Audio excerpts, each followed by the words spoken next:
Chapter 17. The Hunting of the White Stag.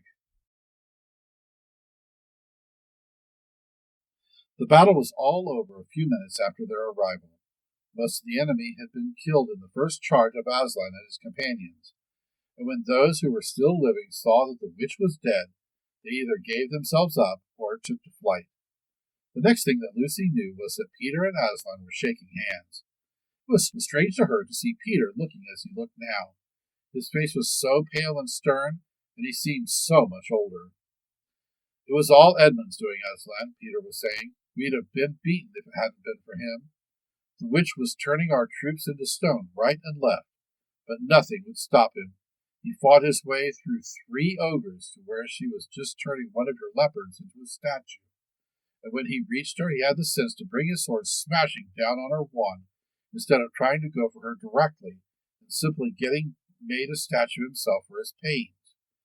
That was the mistake all the rest were making.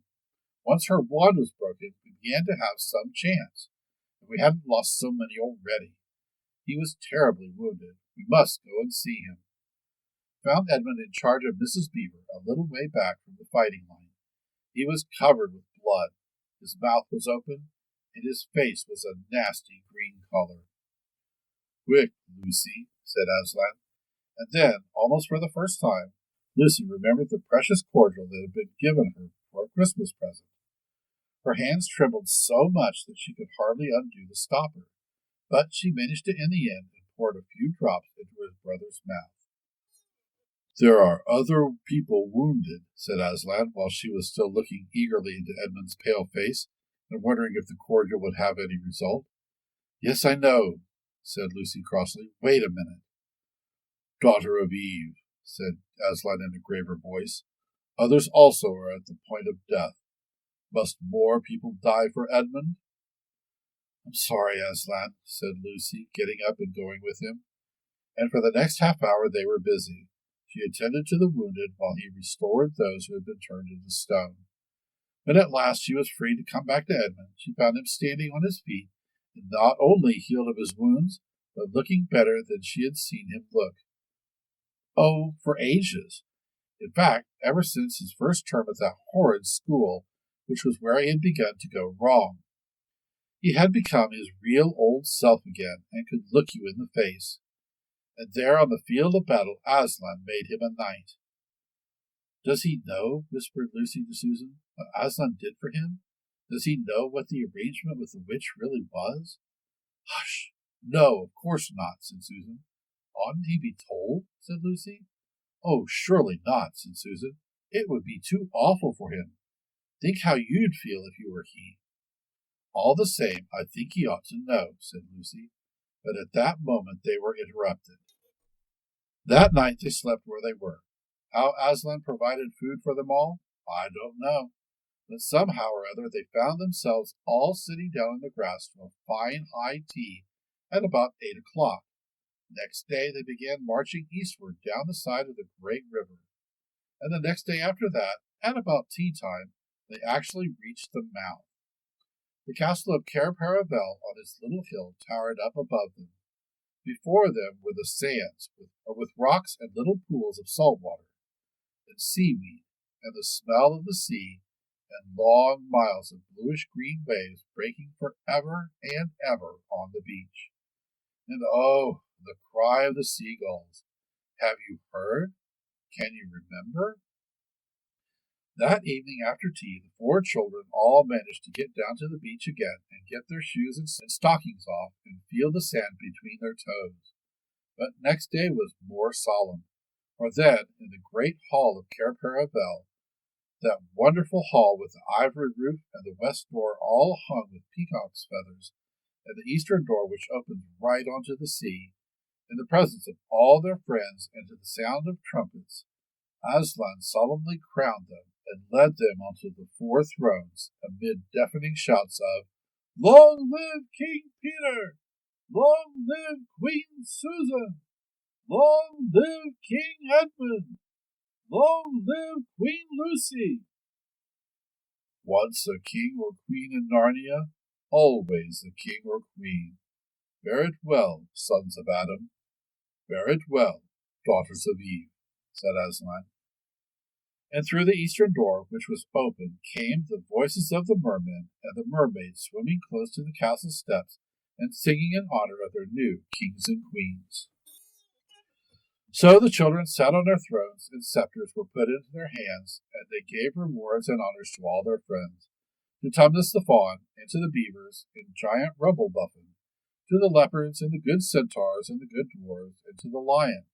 And that night there was a great feast in Cair Paravel, and revelry and dancing, and gold flashed and wine flowed, and answering to the music inside, but stranger, sweeter, and more piercing, came the music of the sea people. But amidst all these rejoicings, Aslan himself quietly slipped away. And when the kings and queens noticed that he wasn't there, they said nothing about it, for Mr. Beaver had warned them. He'll be coming and going, he said. One day you'll see him and another you won't. He doesn't like being tied down, and of course he has other countries to attend to. It's quite all right. He'll often drop in, only you mustn't press him. He's wild, you know, not like a tame lion. And now, as you see, this story is nearly, but not quite, at an end. These 2 kings and 2 queens governed Narnia well and long, and happy was their reign. At first, much of their time was spent in seeking out the remnants of the White Witch's army and destroying them. And indeed, for a long time there would be news of evil things lurking in the wilder parts of the forest. A haunting here and a killing there, a glimpse of a werewolf one month, and a rumor of a hag the next. But in the end, all that foul brood was stamped out, and they made good laws, and kept the peace, and saved good trees from being unnecessarily cut down, and liberated young dwarves and young satyrs from being sent to school, and generally stopped busybodies and interferers, and encouraged ordinary people who wanted to live and let live. And they drove back the fierce giants, quite a different sort from giant Rubblebuffin, on the north of Narnia when these ventured across the frontier. And they entered into friendship and alliance with countries beyond the sea, and paid them visits of state, and received visits of state from them. And they themselves grew and changed as the years passed over them. And Peter became a tall and deep-chested man and a great warrior. And he was called King Peter the Magnificent. And Susan grew into a tall and gracious woman with black hair that fell almost to her feet. And the kings of the country beyond the sea began to send ambassadors, asking for her hand in marriage. And she was called Queen Susan the Gentle. Edmund was a graver and quieter man than Peter, and great in counsel and judgment. He was called King Edmund the Just. But as for Lucy, she was always gay and golden-haired, and all the princes in those parts desired her to be their queen, and her own people called her Queen Lucy the Valiant.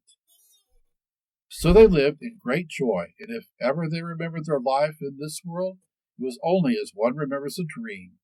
And one year it fell out that Tumnus, who was a middle-aged fawn by now and beginning to be stout, came down river and brought them news that the white stag had once more appeared in his parts, the white stag who would give you wishes if you caught him. So these 2 kings and 2 queens, with the principal members of their court, rode a-hunting with horns and hounds in the western woods to follow the white stag, and they had not hunted long before they had a sight of him. And he led them a great pace over rough and smooth, and through thick and thin, till the horses of all the courtiers were tired out, and only those 4 were still following. And they saw the stag enter into a thicket where their horses could not follow. Then said King Peter, for they talked in quite a different style now, having been kings and queens for so long, Fair consorts, let us now alight from our horses, and follow this beast into the thicket, for in all my days I never hunted a nobler quarry. Sir, said the others, even so let us do. So they alighted and tied their horses to trees, and went on into the thick wood on foot. And as soon as they had entered it, Queen Susan said, Fair friends, here is a great marvel, for I seem to see a tree of iron. Madam, said King Edmund, if you look well upon it, you shall see it is a pillar of iron with a lantern set on the top thereof. Marry, a strange device, said King Peter, to set a lantern here where the trees cluster so thick about it, and so high above it that if it were lit, it should give light to no man. Sir, said Queen Lucy, by likelihood when this post and this lamp were set here, there were smaller trees in place, or fewer, or none. For this is a young wood, and the iron post is old. And they stood looking upon it. Then said King Edmund, I know not how it is, but this lamp on the post worketh upon me strangely. It runs in my mind that I have seen the like before, as it were in a dream, or in the dream of a dream. Sir, answered they all, it is even so with us also. And more, said Queen Lucy, for it will not go out of my mind that if we pass this post and lantern, either we shall find strange adventures, or else some great change of our fortunes. Madam, said King Edmund, the like foreboding stirreth in my heart also. And in mine, fair brother, said King Peter. And in mine too, said Queen Susan.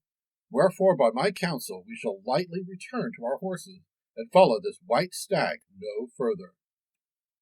Madam, said King Peter, therein I pray thee to have me excused, for never since we four were kings and queens in Narnia have we set our hands to any high matter, as battles, quests, feat of arms, acts of justice, and the like, and then given over. But always what we have taken in hand, the same we have achieved. Sister, said Queen Lucy, my royal brother speaks rightly, and it seems to me we should be shamed if, for any fearing or foreboding, we turned back from following so noble a beast as now we have in chase. And so say I, said King Edmund, and I have such desire to find the signification of this thing that I would not by my good will turn back from the richest jewel in all Narnia and all the islands. Then, in the name of Aslan, said Queen Susan, if you will all have it so, let us go on and take the adventure that shall fall to us. So these kings and queens entered the thicket, and before they had gone a score of paces, they all remembered that the thing they had seen was called a lamp post. And before they had gone 20 more, they noticed that they were making their way not through branches, but through coats. And next moment they all came tumbling out of a wardrobe door into the empty room, and they were no longer kings and queens in their hunting array, but just Peter, Susan, Edmund, and Lucy in their old clothes. It was the same day and the same hour of the day on which they had all gone into the wardrobe to hide. Mrs. McReady and the visitors were still talking in the passage, but luckily they never came into the empty room, and so the children weren't caught. And that would have been the very end of the story if it hadn't been that they felt they really must explain to the professor why 4 of the coats out of his wardrobe were missing.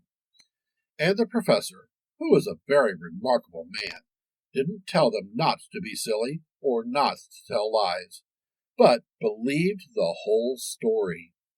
No, he said, I don't think it will be any good to try to go back through the wardrobe door to get the coats. You won't get into Narnia again by that route, nor would the coats be much use by now if you did. Eh? What's that? Yes, of course you'll get back to Narnia again some day. Once a king in Narnia, always a king in Narnia. But don't go trying to use the same route twice. Indeed, don't try to get there at all. It'll happen when you're not looking for it. And don't talk too much about it even among yourselves. And don't mention it to anyone else unless you find that they've had adventures of the same sort themselves. What's that? How will you know? Oh, you'll know all right. Odd things, they say. Even their looks will let the secret out. Keep your eyes open. Bless me, what do they teach them at these schools? And that is the very end of the adventures of the wardrobe. But if the professor was right, it was only the beginning of the adventures of Narnia. The end.